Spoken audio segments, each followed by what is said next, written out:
Seperti permintaan kalian kemarin, ini dia Nike Sacai. Setelah gue lihat-lihat kualitasnya, overallnya tuh. Halo guys, Dimas di sini dan kali ini gue udah punya Nike X Sacai X Undercover yang banyak banget kalian minta. Dan kebetulan ini adalah rilisan tahun 2021 ya, Oktober kalau gue nggak salah ingat. Sepatu ini waktu rilisannya ada kurang lebih 1, 2, 3 colorway dan gue pribadi lebih suka yang ini ya. Ya, tapi kalau dibilang bagus banget juga, enggak. Gue nggak ngerasa ini sepatu yang bagus by desainnya, tapi nanti gue akan breakdown satu persatu setelah bedahnya. FYI aja, ini barang asli gue dapat dari salah satu kenalan gue yang dia beli di US. Boxnya udah nggak ada karena dibuang sama pembantunya. Gue nggak ngerti lah, namanya juga orang kaya ya. Ini sepatunya juga diem aja. Akhirnya ya setelah nego-nego sedikit, mau juga dilepas ke gue. Ya, dengan alasan edukasi. Buat kalian semua, apa sih yang enggak? Sepatu 7 juta, 8 juta di reseller, kita potong-potong juga kok. Ya, mungkin nggak perlu lama-lama lagi kali ya. Kita langsung gas bedah sepatunya.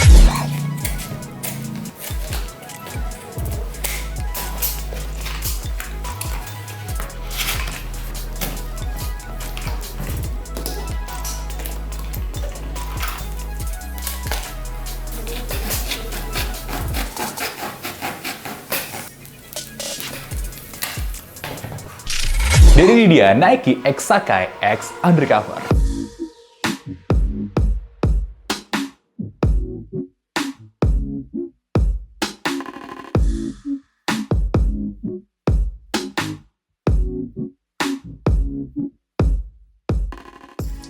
Nah, sebelum bahas ke kualitas sepatunya, gue mau bahas satu hal tentang konsep sepatu ini. Jadi, yang gue dapat dari website Nike, sepatu ini tuh konsepnya adalah kombinasi dari LDV dan Waffle Racer, di mana dua-duanya itu sepatu Nike yang udah ada ya sebelumnya, kemudian di hybrid, di mash up menjadi sebuah sepatu, di mana era-era tahun 10-an akhir, kemudian 2020-an, itu sebenarnya ditandai juga dengan munculnya sepatu-sepatu hybrid. Dan bagi gue dan tim, Nike Sacai ini adalah salah satu penanda zaman hybrid-hybridan ini. Dimana upper ini sebenarnya kan sepatu running klasik ya, di mash up 2 gitu, kemudian dikombin dengan sol, yang sol ini juga sebenarnya sol udah lama, tapi akhirnya membuat looks-nya menjadi modern gitu ya. Nah, inilah yang kemudian membuat siluet ini cuma one of kind, nggak ada lagi sih yang bisa menyamai, kecuali ya kolaborasinya Nike Sacai ini lagi gitu.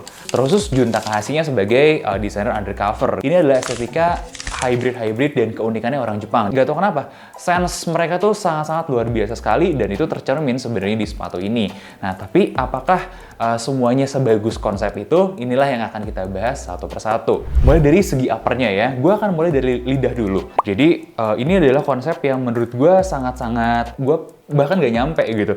Kenapa harus pakai dua lidah ini? Ini memang esensinya kan dua sepatu ditumpuk bergabung gitu jadi satu, makanya lidahnya juga dibikin jadi dua. Ini gak ada maksud apa-apa, bener-bener pure kreatif proses gitu. Dan kalau kalian lihat dari segi material upper nih ya, FYI aja ya, ini sangat mirip dengan yang dipakai Kompas. Upper ini sebenarnya upper yang dipakai Nike Vandal, dan di zamannya ini termasuk mesh yang cukup mewah. Tapi memang di era modern ini jadi barang yang biasa aja. Kalian bisa lihat sendiri deh sampel sepatu yang gue pegang di sini. Ini kalau shoe-nya gue buka nih ya, kelihatan banget nih kempesnya, keriput-keriputnya gitu. Ini dari segi estetikanya tuh di jangka panjang nggak banget. Tapi kalau kalian lihat pas barunya memang wow. Beberapa detail-detail kayak di sini nih, ternyata jahitan rawis-rawis, jahitan kebuka yang ada di Kompas Velocity kemungkinan besar terinspirasi dari sini karena Nike Sacai-nya pun seperti ini. Itu menurut gue sebenarnya part of estetikanya gitu, tapi aneh pada akhirnya low forehead banget lah. Kita maju lagi ke depannya ke sini ya, dimana bagian-bagian leathernya atau yang seperti leather ketika kalian lihat ini semuanya adalah material kulit sintetis. Tapi yang bikin gue salut itu Nike itu berhasil bikin si kulit sintetisnya ini kelihatan cakep, dan gue juga cukup kaget sih karena ini kan barang dari 2021, jadi umurnya kira-kira udah 3,5 tahun. Bisa dikatakan kalau untuk kasta kulit sintetis bisa jadi nih Nike itu adalah pemilik kasta tertingginya. Nah, tinggal yang kita nggak tahu kan jangka panjangnya, karena beberapa kali kita lihat ya namanya kulit sintetis ya, meskipun dipakai di Nike cracking-cracking juga. Beda halnya dengan suede-nya, ini hairy suede ya, sangat-sangat kelihatan banget grain-nya. Ini gue bilang enak banget, enggak. Tapi ini juga bukan yang jelek. Jadi gue udah tes bakar, suenya ternyata asli ya. Kayak kalian bisa lihat di sini, ya gosong kering dikit aja, tapi nggak ada yang gimana banget. Dari segi kualitas, gue harus bilang Upper ini bukan sepatu berkualitas. Untuk kelas 2,5 juta, ya so-so aja. Di sisi lain, kalau kita ngelihat dari segi estetika, semua material dan bahannya itu berhasil sih kalau menurut gue ya, memenuhi estetika apa yang mau dicapai sama Jun Takahashi, sama Nike gitu. Itu berhasil banget gitu dari segi looknya. Gue bisa bilang by konsep excellent banget lah. Dan kalau gue harus disuruh menilai, gue hanya mampu nilai dari segi kualitasnya aja. Secara jujur, kualitasnya gue katakan ya biasa, di angka 7 dari 10 gitu ya kalau gue kasih rating buat kualitas uppernya semua ini. Seenggaknya buat upper itu yang bisa gue bahas dulu. Masuk ke dalam nih, ternyata memang ini ya liningnya tidak sedurable itu juga, dengan pemakaian kurang lebih 3,5 tahun, udah jebol juga. Ini salah satunya gue yang ngejebolin sih.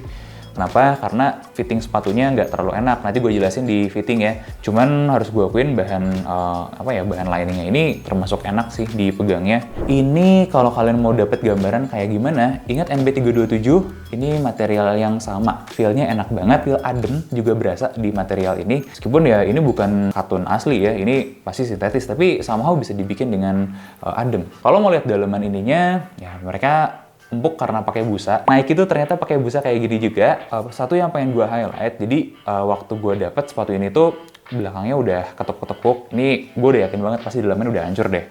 Ya bener, pas gue potong langsung bagian-bagian kayak gini, ini lepas-lepas nih. Heel counternya itu karena sering diinjek-injek, itu paksa masuk. Ya jadinya patah, kemudian lama-lama pecah juga. Lanjut ke insole-nya, ya insole-nya begini doang. Ini busa, bukan memory foam. Ini busanya busa biasa juga dengan diameter 23,5. Ya so-so aja. Tapi racikan itu overallnya pas gitu menurut gue. Nanti gue akan ceritain ya di kenyamanan dan di midsole-nya. Sedangkan insole-nya di lemnya masih rekat sempurna dengan baik sekali ke bagian midsole-nya. Dia ketemu dengan bahan ini ya, bensol. Midsole-nya di sini ini nempel ke bagian midsole-nya. Nah, ada beberapa catatan. Jadi satu hal yang gue temukan di sini, si Nike Sacai undercover ini ternyata nggak pakai stroble stitch. Sebenarnya nggak apa-apa juga dari POV tukang. Dengan syarat apa? Upper ketemu bagian bawah, ya ketemu bagian bahan bensole ini harus kuat banget. Dan itu pun sebenarnya terjadi di Nike ini. Lemnya Nike bukan yang terbaik, masih kalah kok dengan beberapa kompetitor yang lain. Tapi case-nya kalau dibandingin dengan beberapa produk Nike yang lain, temuan gue ya sedikit lebih kuat daripada bahkan sepatu runningnya Nike. Hal lain yang gue appreciate, jadi di sini memang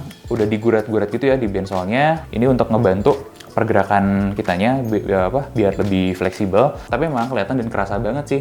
Lenturnya itu ya di toe areanya aja, bagian belakang nggak terlalu lentur. Ya buat jalan no problem sih, oke-oke aja. Itu sedikit tentang konstruksi-konstruksiannya, finishing-finishingnya. Jadi untuk konstruksi-konstruksi di dalam gitu, untuk finishing semuanya, gue juga melihat sepatu ini akhirnya biasa aja. Bukan barang spesial, ya gue akan kasih rating 7,5 dari 10. Mari kita beralih sama bagian solnya. Bagian solnya ini adalah yang paling spesial kalau menurut gue. Bahkan gue pribadi pun ngerasa sesuatu yang sangat positif itu pada akhirnya ada di solnya. Awalnya waktu dapet, gue berpikir ini tuh Eva karena warnanya dan touch feel-nya. Tapi enggak, gue dan tim menduga kalau si midsole ini pakai bahan Pylon. Pylon itu kan mix ya, mix rubber dengan foam. Nah, komposisi foamnya itu lebih besar daripada rubbernya. Jadinya kayak begini, feel ringan dari foamnya dapat, empuk dari rubbernya dapat. Ini good job luar biasa sekali. Satu yang gue rasakan juga dengan midsole ini untuk dipakai jalan enak banget. Bahkan dari POV usernya Ultraboost dan Skechers ya, long term, gue lebih prefer ini dari segi feel di waktu mendarat di tanah. Kalau buat jalan ya, tapi catatan harus gue kasih tahu sama kalian, kalau kalian pakai sepatu ini buat nyetir, ini lebih oke, lebih aman daripada pakai 327, gara-gara memang ini nggak selebar itu. Bahkan bagian ekornya ini nih, yang awalnya gue pikir akan mengganggu waktu nyetir, ternyata nggak ganggu sama sekali. Semua tekukannya sangat pas dan sangat oke. Satu-satunya yang mengganjal gitu ya, kalau boleh gue bilang, si sole ini memendem rasa ketemu dengan pedal rem, pedal gas yang lagi gue injek-injek secara bergantian gitu. Jadi gue kayak ngerasa kok gue harus injek lebih dalam ya. Akhirnya nyetirnya kan jadi keganggu. Itu aja yang harus kalian perhatiin lah. Awal-awal be careful kalau mau nyetir dan lain-lainnya. Karena otak kalian belum membiasakan pengendaraan ini. Nah, kemudian dengan solnya, Outsole-nya gue nggak bisa ngomong banyak banget. Ini abrasinya cukup oke. Ini kan kotak-kotak kayak gini ya. Bagian depan ini abis karena dipakai jalan cukup banyak. Ini masih proper lah kalau buat abisnya. Gripnya juga sama sekali nggak buruk. Ini so-so aja. Kalau gue kemudian ngelihat kekuatannya nggak buruk ya, nggak buruk dengan semua gripnya masih ada, karetnya belum mati 3,5 tahun. Semuanya overallnya oke lah. Feel-nya di tanah juga sangat oke, overall good. Seenggaknya untuk soal ini, gue akan kasih rating 9 dari 10. Gue suka dari segi kualitas, gue suka dari segi konsep, overall is good. Bener-bener oke banget. Terakhir, gue akan bahas soal fitting, kenyamanan ya, dan lasting terutama. Dimana lastnya sepatu ini tuh, ya harus gue akuin sih cakep ya. Nike kalau bikin yang narrow panjang gitu ya, elongated ya cakep banget.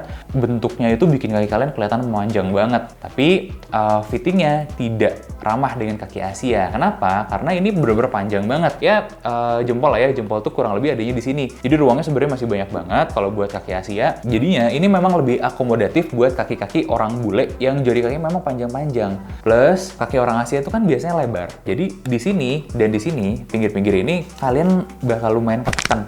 Salah satunya sobekan ini gara-gara gue juga gitu, gara-gara gue pakai juga kelingking gue kan ketekan, terus harus bergesekan dengan dinding dalamnya. Ya robek sih dalamnya. Sedangkan kalau buat jempol nggak terlalu masalah, meskipun posisi jempol kaki gue dengan telunjuk kaki itu nempel banget di sepatu ini. Bagian ini tuh masih gue maklumin karena nggak separah itu juga. Masih acceptable sih kalau kalian pakai buat hari-hari. Bakal berasanya apa kalau kalian harus jalan banyak, yang banyak bergerak, ya mau nggak mau kan udah ditekan gesek-gesek gitu. Jadi ya itu yang kayak gue cerita tadi, kejadian tuh di situ. Sedangkan buat panas atau adem ini termasuk biasa-biasa aja. Gue nggak punya alat buat ngukur suhu di dalam sepatu ini kayak gimana. Tapi harus gue akuin ini bukan sepatu yang panas, tapi nggak bisa gue bilang sepatu yang super adem juga. Ya so-so aja. Kemudian untuk empuknya, inilah yang kemudian akhirnya sangat spesial sih kalau menurut gue. Pas aja gitu semuanya, kaki kalian tuh akhirnya dengan tingkat kekerasan dan keempukan yang ada di sini masih cukup oke, nggak sampai bikin gangguan apa gimana. Yang ngeganggu itu justru bukan dari soalnya tapi dari fitting ya. Sangat gujup lah dari segi hal itu ya. Dan ya balik lagi, ini gue kembali menemukan dualitas. Jadi sepatu ini nyaman tapi nggak nyaman. Nyaman dari feel-nya tapi nggak nyaman dari fitting gitu. Itu memang pada dasarnya konsep sepatu ini tuh dua-duanya ada gitu ya. Enak dan nggak enak jadi satu, bagus dan jelek jadi satu. Semuanya bener-bener jadi satu. Dan untuk segi kenyamanan pun akhirnya gue akan nilai 7,5 lah dari 10. Ya menurut gue cukup pas aja. Sebelum gue nyampe ke rating finalnya, gue pengen disclaimer dulu ya. Gue pengen cerita dulu balik lagi tentang estetika sepatu ini. Pada akhirnya setelah gue lihat-lihat kualitasnya, overallnya tuh biasa aja. Ini tuh sepatu yang biasa aja. Bahkan bisa dibilang ketinggalan zaman guys. Tapi kita juga harus akuin, kita menilai sepatu ini juga dari estetikanya gitu. Ini dari segi idea, dari segi eksekusi, semuanya baik. Bahkan terkhusus untuk colorway ini ya, ini ijonya bagus, eksekusinya menurut gue bener-bener nggak kelihatan ijo yang gimana gitu ya. Dan ketemu lagi nih ada suede-nya juga antara abu-abu atau ijo, gue nggak terlalu yakin. Highlightnya ijonya juga dikombin dengan ini bagus. Ijo ini ketemu dengan abu-abu ini bagus gitu. Yang agak aneh sebenarnya cuma hitamnya doang sih di sini, tapi nggak gimana-gimana banget juga. Sisanya merahnya itu bisa ngasih yang gimana ya? Gue bilang kontras tapi nggak kontras banget. Good lah, overall konsepnya tuh dapet gitu ya. Dan pada akhirnya si Nike Saka ini bolehlah kita katakan sebagai penanda zaman. Bukan karena kualitasnya, tapi karena idea, karena desain, karena estetikanya gitu. Dan setelah Saka ini kan muncul banyak sepatu-sepatu yang lain yang hybrid-hybridan, dan era hybrid rasa-rasanya justru baru mulai gitu. Pada akhirnya, jangan jadikan rating gue tentang kualitas ini sebagai patokan untuk kalian menilai sepatu ini. Kalian harus buka pikiran dan buka POV kalian seluas-luasnya, karena ini adalah barang artsy lah kalau boleh gue bilang. Value-nya, estetikanya memang bukan di kualitas, tapi ada di art-nya. Nah, art-nya kayak gimana? Gue nggak bisa ngomong, gue bukan orang art. Konsepnya, eksekusinya menarik sekali ya, gue harus akuin. Tapi untuk standar wearable fashion, ini tidak wearable. Kalau kalian suka dengan konsep kayak gini, hybrid-hybrid, gue lebih nyaranin 327 sih. Lebih gampang banget dikombinasiin dengan outfit apapun. Dan buat Nike Saka Undercover, kali ini gue akan kasih rating 7,8 secara total. So-so aja. Bukan sesuatu yang spesial banget. Tapi gue harus akuin, secara konsep dan semuanya sangat bagus sekali. Kalau boleh nih gue kasih sebuah rating terpisah, gue khusus buat merating ini, gue akan kasih ini angka 9,5 dari segi estetikanya. Ya make sense ya, memang ini dijual di harga 2,5 lah. 3 juta gue masih oke.